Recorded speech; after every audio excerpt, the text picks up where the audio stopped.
सरपंच संतोष देशमुख हत्या प्रकरणातील संशयित वाल्मिक कराडवर मोक्का लागल्यानंतर आता अजित पवारांनी धनंजय मुंडेंकडे मोर्चा वळवल्याची चर्चा आहे। त्यामुळेच अजित पवारांनी मुंडेंना बीडमध्ये मोठा धक्का दिला।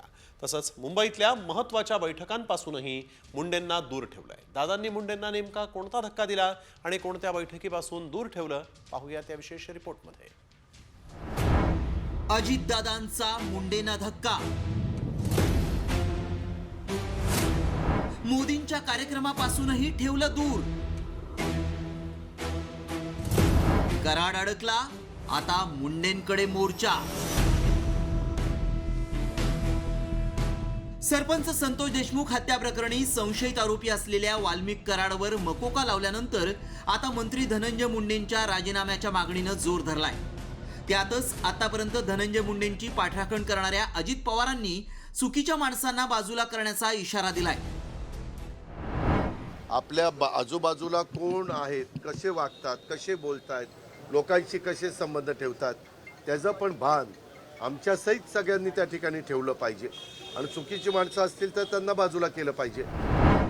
वाल्मिक कराडवर मकोका लागल्यानंतर अजित पवारांनी तातडीनं धनंजय मुंडेंना बोलावून घेतलं। मुंडे आणि अजित पवारांची बैठक ही केवळ 10 मिनिटं चालली।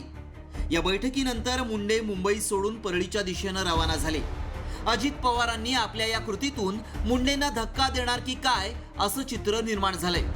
ते नेमकं कसं, पाहूयात। राष्ट्रवादीची बीड जिल्हा कार्यकारिणी बरखास्त करण्यात आली आहे। पंतप्रधान नरेंद्र मोदींच्या बैठकीपासून धनंजय मुंडेंना दूर ठेवण्यात आलं। चुकीची माणसं असतील तर बाजूला करावी लागतील असं वक्तव्य अजित पवारांनी केलंय। सरपंच संतोष देशमुख हत्या प्रकरणात अजित पवारांच्या राष्ट्रवादीचा केस तालुका अध्यक्ष विष्णू चाटेचं नाव आलं। त्यानंतर त्याचं निलंबन करण्यात आलं। मात्र आता धनंजय मुंडेंचा निकटवर्ती असलेल्या वाल्मिक कराडवर मकोका लावल्यानंतर अजित पवारांनी थेट राष्ट्रवादीची बीड कार्यकारिणी बरखास्त केली आहे। तर मुंडेंच्या राजीनाम्याची मागणी होत असताना अजित पवारांनी धनंजय मुंडेंना पंतप्रधान मोदींच्या कार्यक्रमापासून दूर ठेवल्याचं म्हटलं जातंय।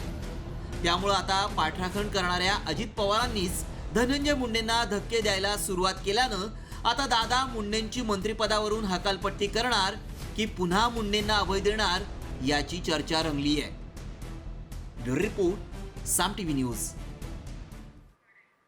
वाल्मिक कराडला 7 दिवसांची पोलीस कोठडी सुनावण्यात आली। बीड सरपंच हत्या प्रकरणामध्ये कराडला 22 जानेवारीपर्यंत कोठडी सुनावण्यात आलेली आहे। मोक्का लावल्यानंतर वाल्मिक कराडला बीड कोर्टात हजर करण्यात आलं होतं। कराडवर दोन्ही बाजूकडून जोरदार युक्तिवाद करण्यात आलेला आहे।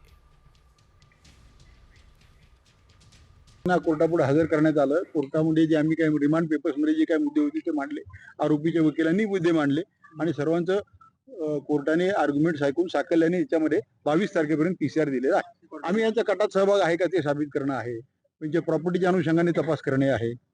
आरोपीच्या वकिलांचं म्हणणं होतं की यांचा तपास आता ते अगोदरच कस्टडीमध्ये होते, त्यामुळे आता कस्टडीची गरज नाही असं त्यांचं म्हणणं होतं। या दोन्हीचा विचार करून कोर्टाने 22 पर्यंत PCR दिलेला आहे।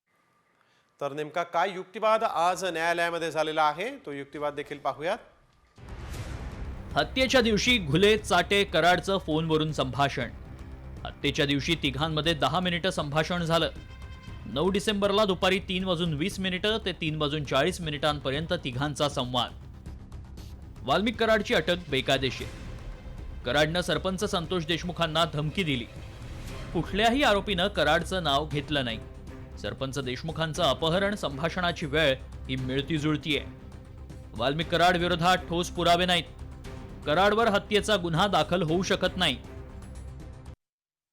सरपंच हत्ये प्रकरणी वाल्मिक कराडला 7 दिवसांची कोठडी सुनावण्यात आलेली असतानाच या सुनावणी दरम्यानच एक मोठी बातमी समोर आलेली आहे।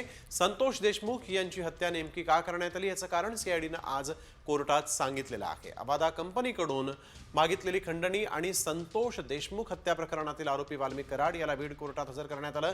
त्यावेळेस हे कारण कळलेलं आहे। यावेळी सीआयडीनं कोर्टात जवळपास 9 महत्त्वाचे मुद्देही मांडले आहेत। यातील महत्त्वाचा मुद्दा हा आता समोर आलेला आहे। अबादा कंपनीकडून खंडणी मिळवताना संतोष देशमुख हे अडथळा ठरत होते, त्यामुळे त्यातून त्यांची अपहरण करून हत्या करण्यात आल्याचा मोठा दावा सीआयडीनं कोर्टात केला आहे।